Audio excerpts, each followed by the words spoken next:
Well,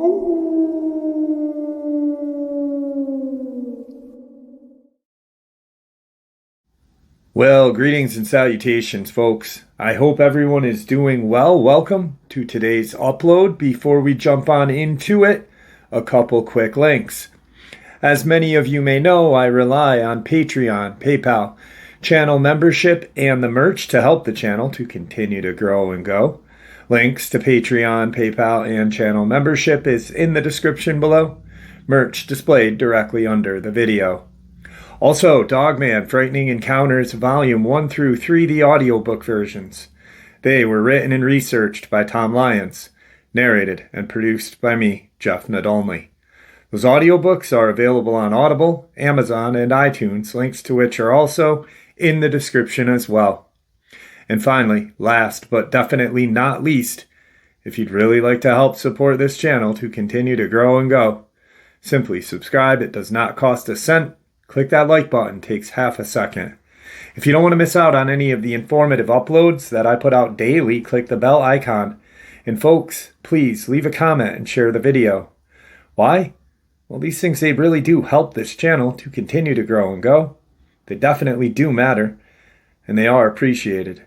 And with that, I have taken far too much of your time. Let's jump in to today's upload, shall we? All right, so I received an email 2 weeks ago and let the subscriber know, hey, I will be in contact with you. I really do want to talk to you because the heading of their email was update on Robert and his son JR, which would be in Gila National Forest and the Gila Cave Dwellings, which is in New Mexico. And an experience I myself had as a New Mexico park ranger. So talking with him, I'm just going to lay it out flat out right to you how it went down. The first part of the conversation was, what do you think? He asked me, what do you think these creatures are, these crawler-like creatures, and where do you think they come from? And I said, well, my own opinion, and I've thought about this quite extensively, is I believe that they are a genetic creation by the alien population, whatever alien population you want to consider, gray, draconian, the reptilian draconian. I believe that quite possibly how these things look, they almost look like a cross between human or alien gray with the aggressiveness of the reptilian or the draconian. And he said, I agree with that. I do agree. And I said, I believe that these things were created probably at one point to protect the deep underground military bases or deep underground bases. Because these bases were there long before our military was even involved with them. And we talked a little bit about how some people refer to these things as like a European kind of creature. And I said, well, I thought about that. They do resemble the European kind of grayish creature that stalks the night. My brain just shut off. But those creatures have ears. They have pointed ears. And yes, they are aggressive. And yes, they are humanoid. But these crawlers in their descriptions lack ears. In any description I have ever heard of a crawler, it lacks ears. Alien greys lack ears. Draconian reptilian creatures lack ears. So are these creatures, could they be an offshoot? It was driving me insane that sometimes my brain just shuts off in the middle of live streams. It's crazy. Ghouls. These ghoul-like creatures have kind of large pointed ears. They almost, to me, resemble that kind of Eastern European folklore, Romanian, vampirish kind of creature. And that's not what a crawler in any description I've heard resembles. The only thing is their spindly, kind of grayish skin and their aggressiveness. And maybe they are, but I don't know. In my own opinion, I think these two things are two different kind of entities. And he said, I want to talk a little bit quickly about Robert Jr., his son, and what Jr. saw. And he said, I am or was a park ranger for the state of New Mexico. And I have never had the chance to work in Gila or work in the Gila cave dwellings. I've been there, not on duty, but never have I worked there. I have had friends of mine who have worked in this location and have seen very strange things. There are petroglyphs in this cave dwelling area that depict crawler-like creatures, that depict large Sasquatch-like creatures, Dogman-like creatures, and other things at that, Thunderbirds. So he said it's not out of the realm of possibility, and he said, I believe wholeheartedly that Robert and his son, or Robert's son, had seen what he saw, and which, if you don't know what I'm talking about, Robert is a subscriber, his son JR, or Robert Jr., subscriber, and they had been he had been hiking, the son had been hiking, and Robert Sr. grew up in Silver City, so he's a longtime local of the area, knows all the myths and stuff. He had witnessed, his son had been hiking off in this far out region of Gila and heard these strange kind of howling calls, these just really horrendous kind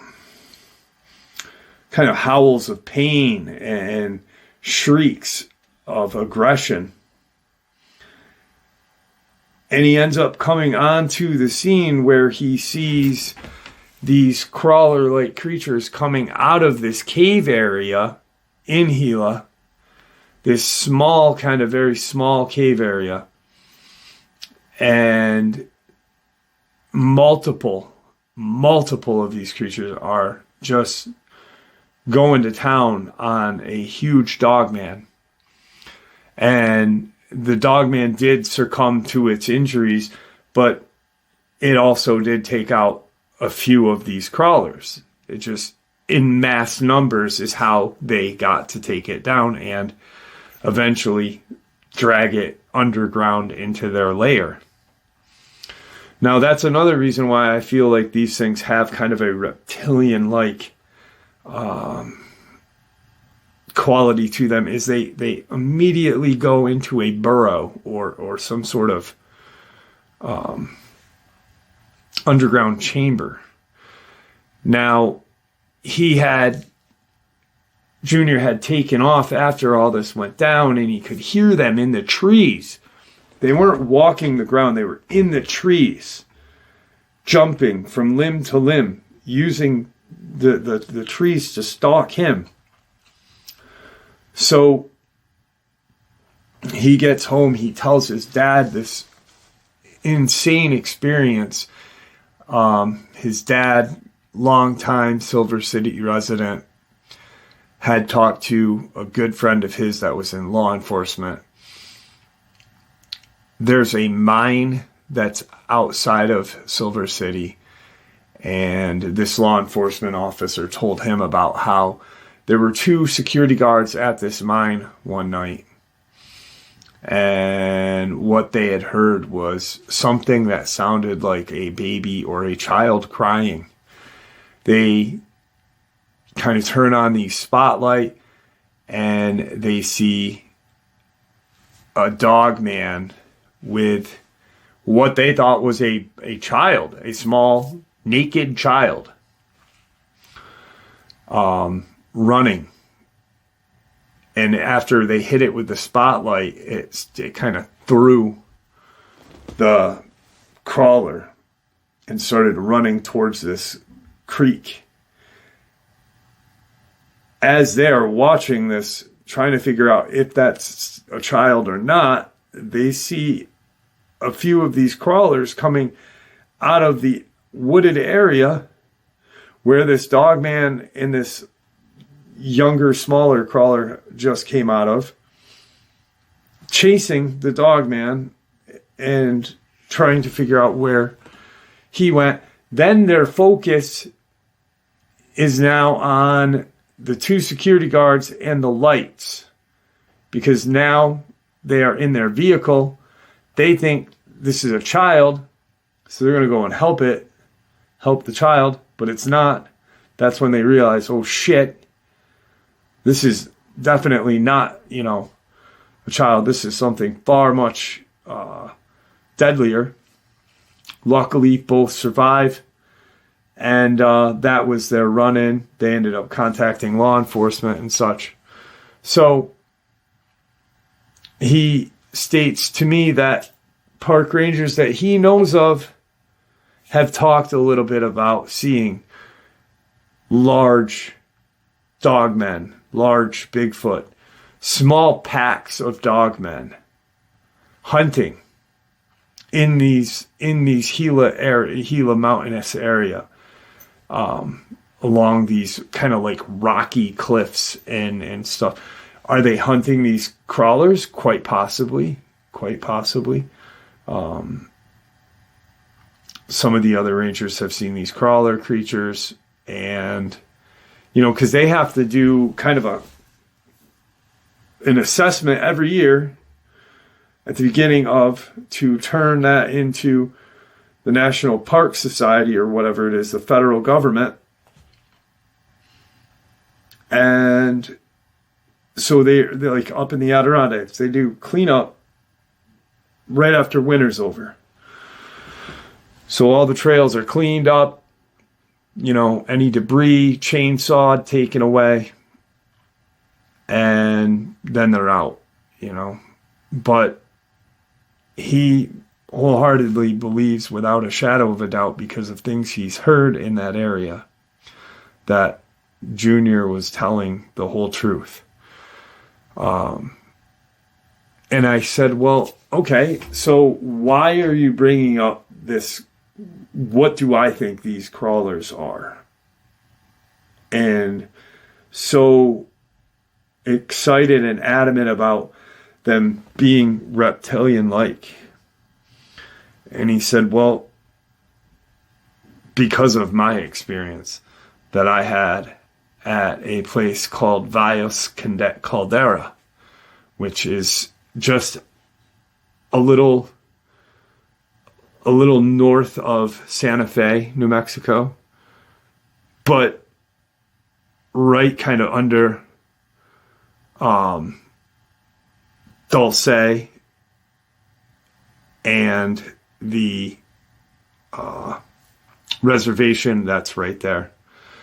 So, which we all know has a lot of supernatural energy, and a deep underground military base with a genetic breeding facility for multiple years. So his experience is 2018. He is one of 8 park rangers that are on duty this day at Valles Caldera National Preserve. This is late spring, early summer, so the start of kind of the touristy time.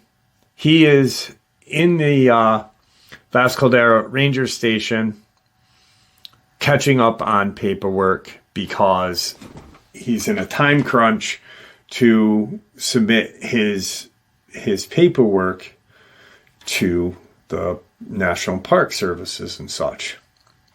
His bosses, the federal grants and such, this and that. There is a very wealthy family that is staying at a location called Vaca Ranch Foreman's Cabin, which, if you are familiar with the area, would be Longmire's cabin. Walt Longmire from the TV show. And it is a kind of touristy area, but this guy's got some money, so he is allowed to camp there with his family. He had been there for, I guess, a couple of days. He notifies via radio, notifies the ranger station. So, being the only park ranger in the station this day, the rest of them are doing their daily routines, going through, checking everything and whatnot. So he answers the radio call. And this gentleman says, this is blah, blah, blah.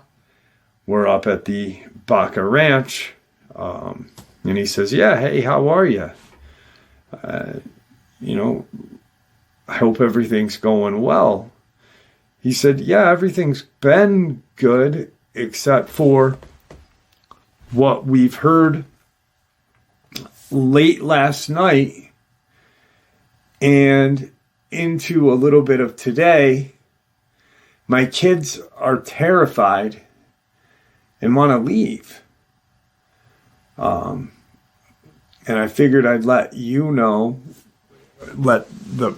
rangers know that something's going on out here. And he said, well, what do you mean? And can you describe what it is? And he said, sometime in the early morning, it was very early morning, late night, early morning, my son came screaming into where my wife and I were sleeping, saying that something is on the roof above the room that he and his sister are staying in. And these are young kids. And that something looked in through the window at him and his sister. And his sister is still sleeping. So he goes in and checks, the window, make sure it's locked, make sure his daughter's still there and she's safe, and to sit in the room for a second and kind of hear what his son's hearing. He doesn't hear anything for a couple of minutes, and then he hears kind of like a loud ticking, claws, but something walking with either clawed feet or clawed hands or both. He is not, he couldn't identify if it was bipedal or quadruped, which was the question that this gentleman asked this rich camper. But he said, once I heard that, I grabbed my daughter and brought her and had my son stay with my wife and I. He said, and then, we all kind of went to bed. I told the kids it was probably just, probably a raccoon or a possum, whatever, some kind of wildlife, so they could get back to sleep. He goes, but I was laying there because there was just something off about how this thing moved. And I could hear its movements. So I'm laying in bed and I'm thinking about what the hell this is and what my son saw, because my son said that he had seen something with a yellowish eye shine peeking into the window. But he said its eyes were just kind of even with the window sill, which would put it somewhere about 6.5 to 7 feet in height. And he's trying to think if there's some kind of something outside of these rooms for this, if it is a wild animal to stand on to look into the cabin. And he realizes there's nothing out there. And he hears this just god-awful shriek. It wasn't a shriek of pain. It wasn't a shriek of aggression. Or it was a shriek of aggression. It wasn't a shriek of pain. And he hears this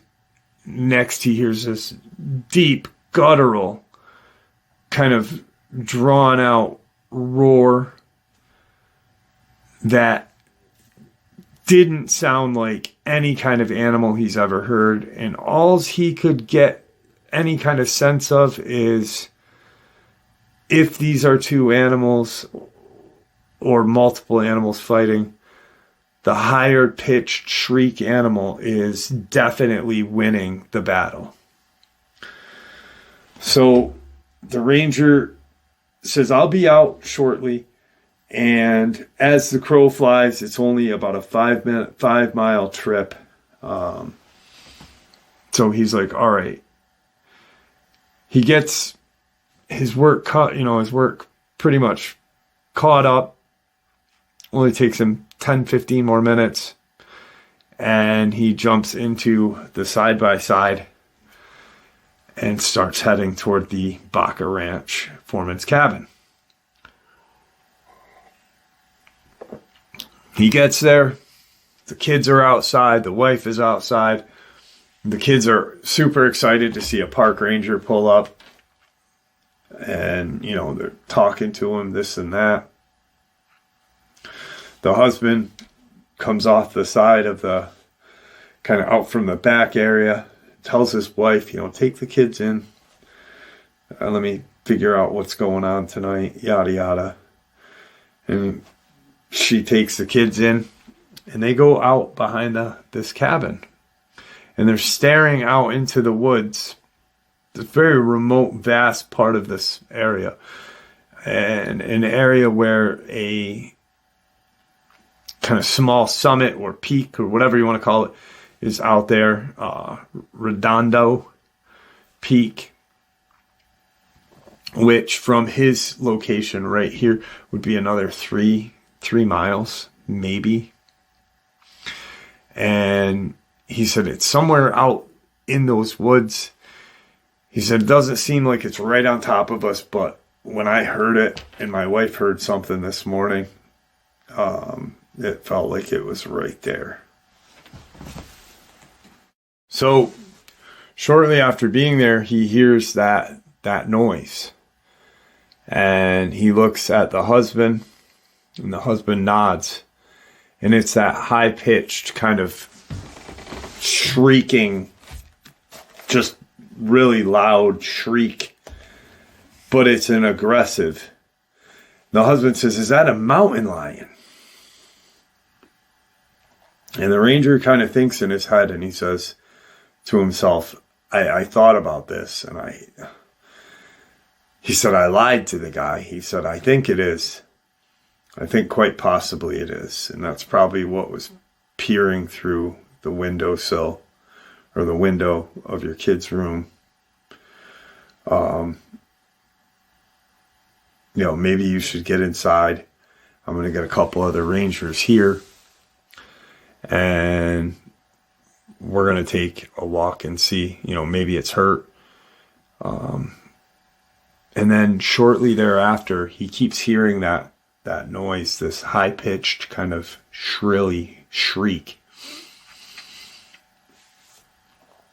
They hear that guttural groan, roar sound.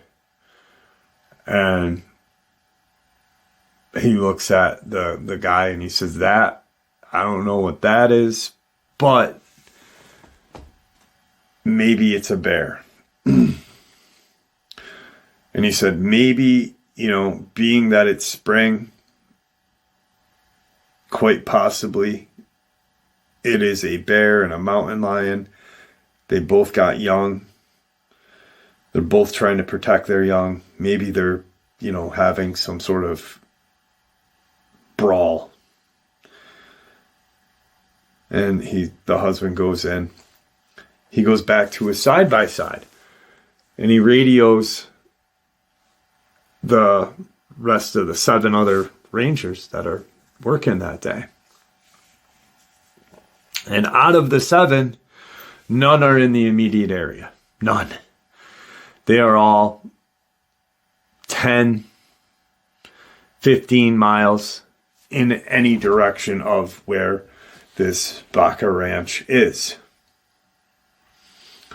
He said, all right, the closest to, please respond to, the ranch. I'm going to take a look and see what's out here. I do have my 870 with me, and I've got my 40 on my hip. I'm going to take a walk. Meet me there. You'll see where I entered the woods, because I'm gonna mark it with some orange tape. Lets everyone go, and he proceeds to walk into the woods. He said he walked no more than 10 minutes in. He said, but the second he entered the backside of the house into those woods, it was almost like a complete shift of energy occurred.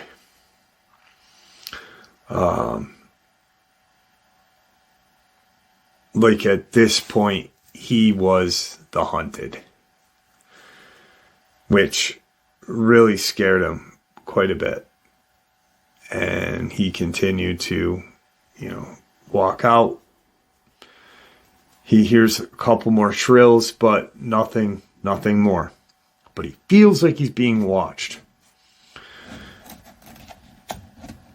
And he wants to take a minute and assess the situation. So what he does is he sits down by a tree. He says he's there for a couple of minutes. He's got his shotgun laying over his legs. He's sitting in a seated position. His back's against a tree. And he's trying to figure out what and why the whole kind of energy shifted to a very evil, deep evil, kind of sinister energy. The sinister energy, he just can't, but he feels like he's being watched. And he's waiting, and he's kind of waiting. The reason why now he's stalling, because he doesn't feel comfortable enough to go any further without some sort of backup.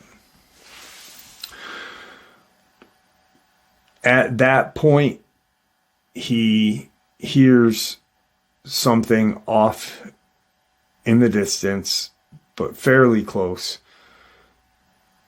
shuffling through the leaves. Now, he is at least a mile from the camp, from this Baca ranch where that tree line begins. He's a mile in. So he's quite the distance away from any kind of person. All of a sudden, he hears that kind of scuffing noise, this scuffing, very slow. And what he sees in the distance is what he thinks is a huge wolf. It's quadruped. Huge, just this huge blackish gray wolf. But it's walking funny. It's kind of stumbling. It looks like it's hurt.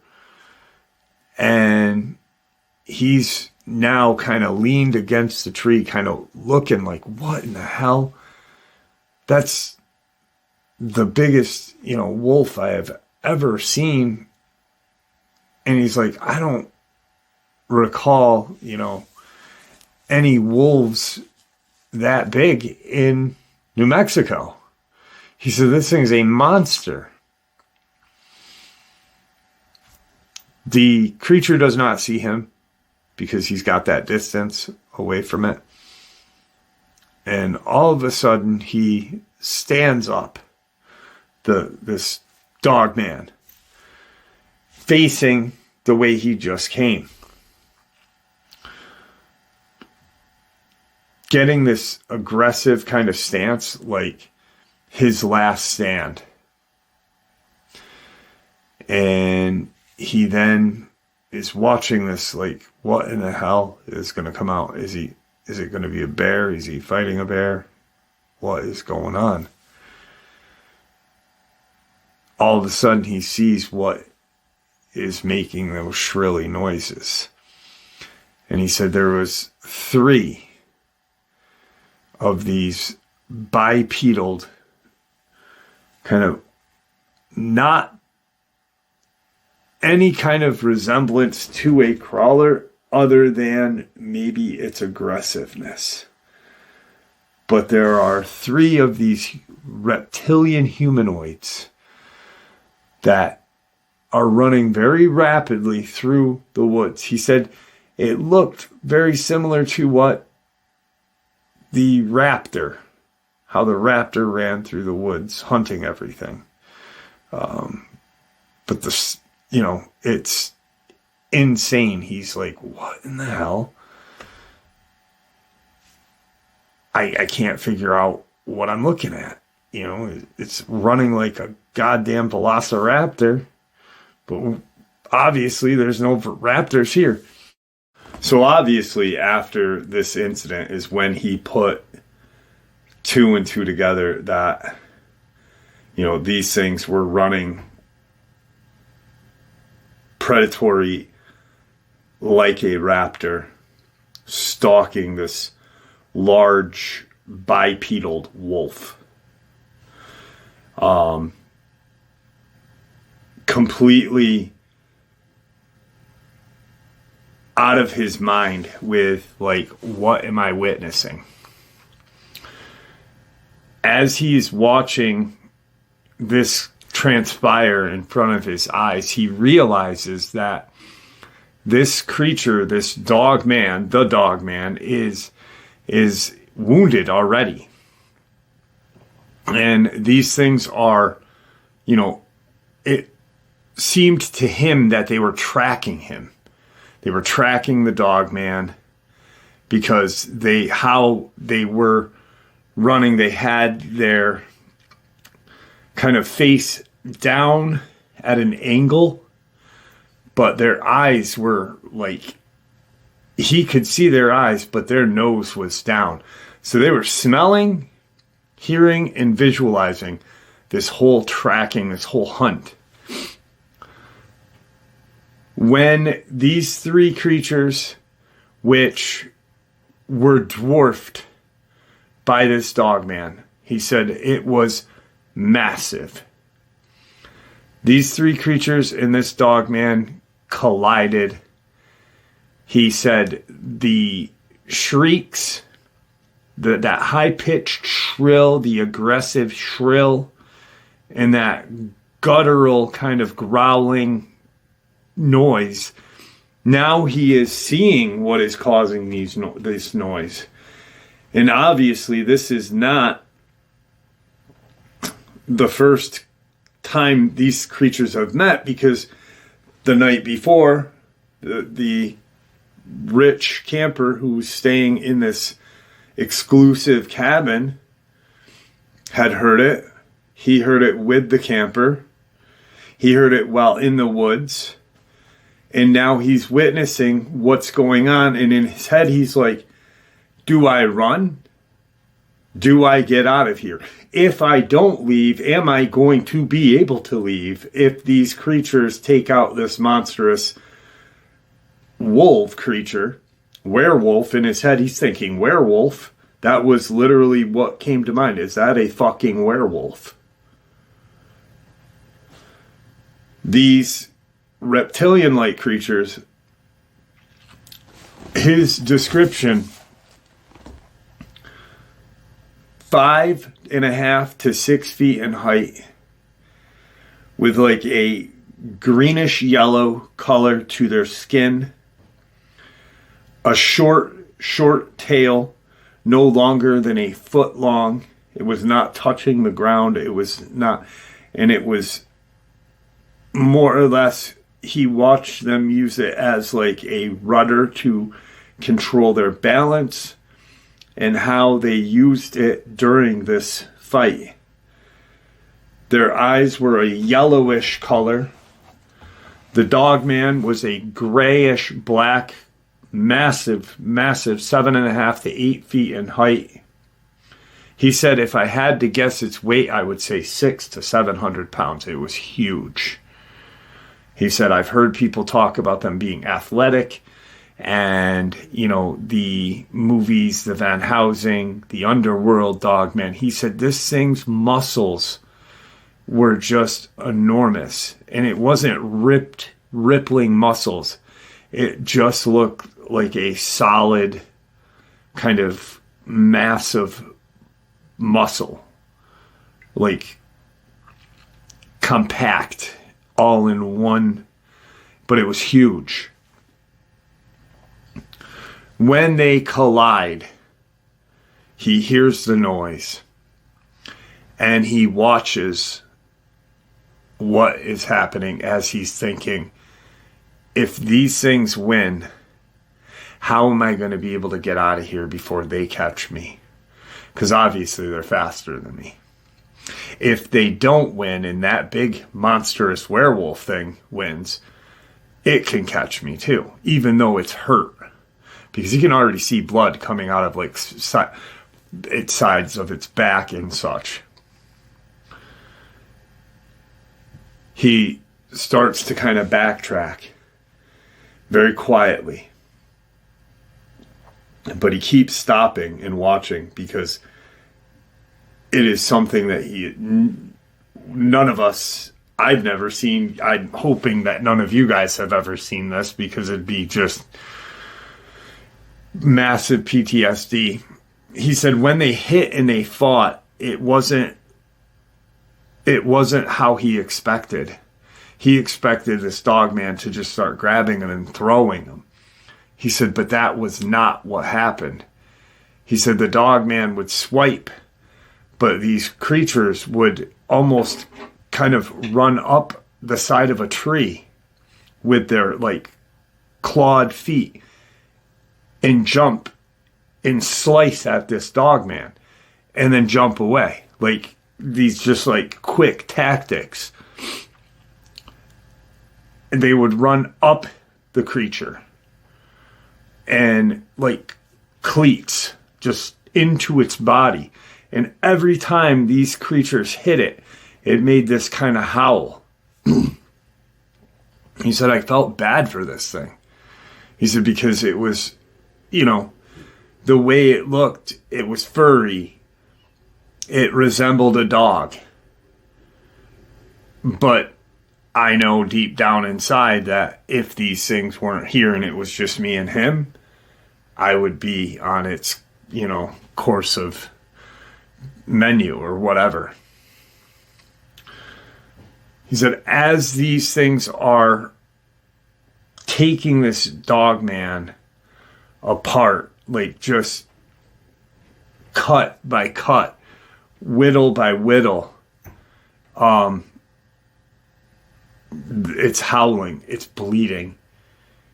He said that the one that seemed to be the one in charge, it ran up the tree, and it ran almost like a pole climber would, with its claws and its feet, claws on its feet, ran up a tree, stopped at like 10 feet, somehow grabbed the Dogman by its head, like put its claws underneath its jowls, and ripped it up off of the ground.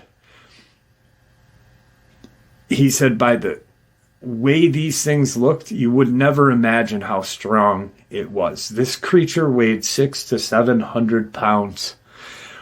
What I believe these reptilian creatures were, he said maybe weighed, in his own logic, 170, 200 pounds max.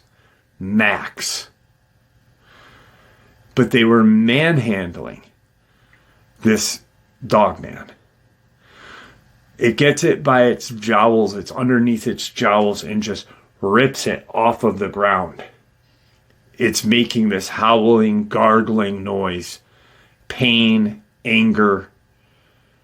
He said the other two kind of run up to it and go up the side of its body, the similar way to it going. That one went up the tree.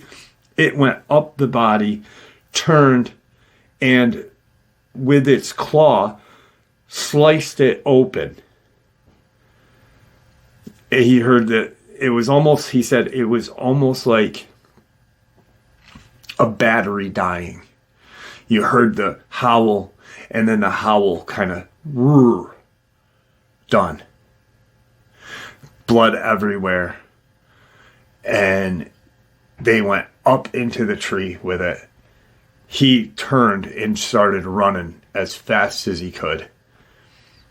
He said, I stopped maybe halfway to where I knew, the clearing was, to hear, if I could hear these things.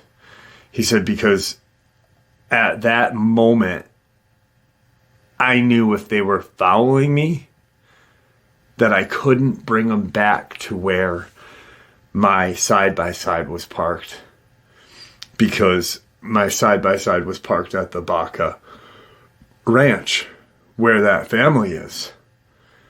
How could I bring these creatures to... I didn't hear anything. He said I was prepared to, shoot. And I get to the Baca Ranch. I tell the family what I saw.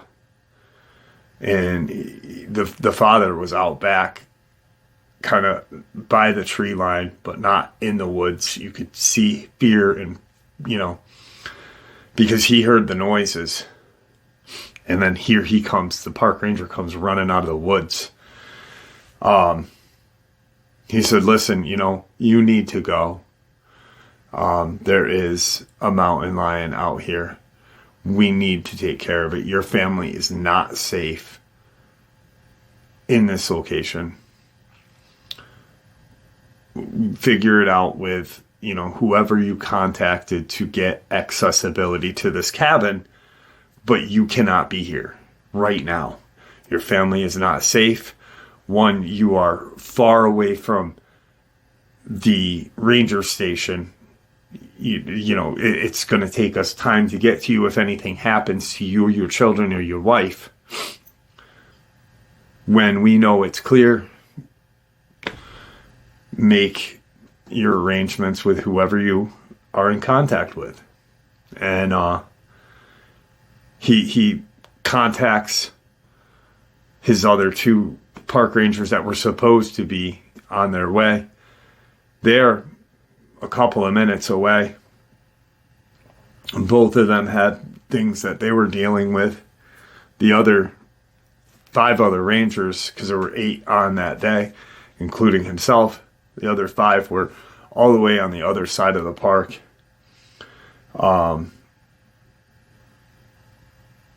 He informed the other rangers, hey, there's a large mountain lion out there. I witnessed it. I saw it. I don't know what it killed or attacked, but it seemed to have some sort of largish animal, and there may be a blood trail out there. I don't think we should go out unless we have at least a couple more of us to put this thing down, and we get the okay. We've got to let our higher ups know, hey, this is what I just witnessed. All in the meantime, in his head, thinking, I cannot disclose what I truly saw. They will put me in a loony bin. They do get the okay to go out. 2 days later, after informing the higher ups that, hey, I just saw a mountain lion, rather large mountain lion, one that I believe to be a male, yada yada, with some sort of large animal I could not identify as its prey. Take it and bring it up into a tree, which I guess is a little out of the norm for mountain lions to do. Even though they can and do and will, but for it to just launch up, which he was aware of, they do it. They will try to carry any kind of large prey up, but it's something that they typically don't do, but will. So there is some question about that, but they get the okay. They end up going to the location where he witnessed what happened. The whole while he's like, please don't be this 8-foot carcass of this werewolf creature lying on the ground. Then everyone's going to know something and I'm fucked. They find the blood and some, scuffle marks and stuff, scratch marks into the trees, and it gets written off. He does not believe that family did come back to the Baca Ranch foreman's cabin, but it's just an incredible experience, and he thinks that what he witnessed, and I agree with what he said, that what he saw that day, those 3 creatures work in tandem together, were similar to the crawler, but definitely not a crawler. He truly believes that these things were quite possibly, if these crawlers were genetically created in labs, then whatever these things were probably where the DNA came from to create the crawlers, because these things were just dangerous. Also, they had tails. They did have that reptilian muzzle, which crawlers do not. Just a very dangerous creature. 2.5 years later, he retires and has shared this experience with a couple of other people that he knows, one being one of the rangers that had worked at the Gila National Park.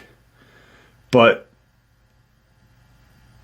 interestingly, I want to show you where all of this occurred in relation to Taos, Dulce, and where the recent attack occurred in Colorado, which I showed on the map the other day.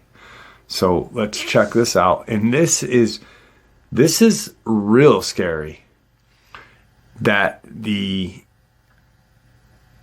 kind of pattern of these attacks and sightings and stuff are all in this one area. So this area right here, you have Dulce, Taos, Los Alamos. This is where the Colorado attack that just recently happened, where the woman was attacked by animal. No, not an animal. And right, need my pen so I can show you.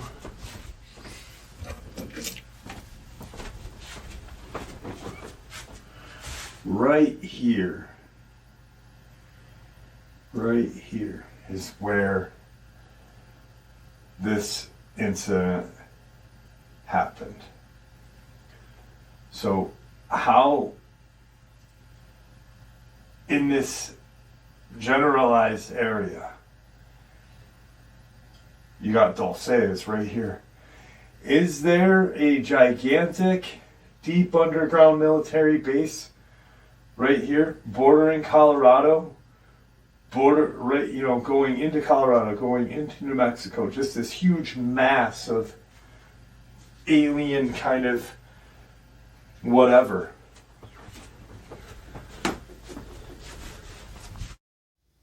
And there you have it, folks. I hope you all enjoyed today's upload as much as I enjoyed sharing it with you. I'd really like to thank you for supporting the channel. It is your support that helps this channel to continue to grow and go, and what gives it all of us a place and a chance to share our experiences and theories, just judgment-free. We're all treated with the respect that we deserve. Please stay safe, happy, healthy, and ever vigilant.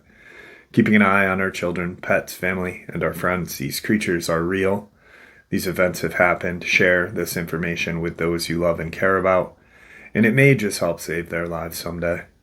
Until next time, never stop asking questions, never stop searching for the truth, and God bless you all.